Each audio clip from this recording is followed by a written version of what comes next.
На полях Тувы пора биться с коноплей. Ежегодно сотрудниками мэрии города Кызыла проводится мероприятие по уничтожению дикорастущей конопли на территории городского округа.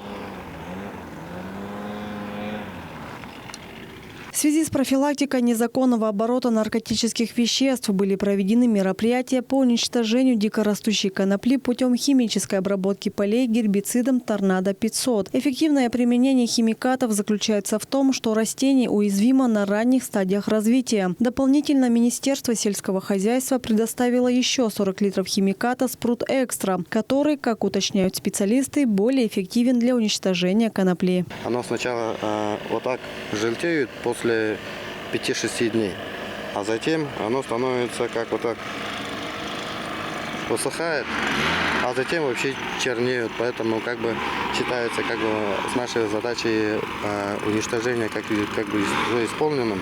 Поэтому мы уже составляем уже акт, что мы уничтожили как дикорастущие растения конопли.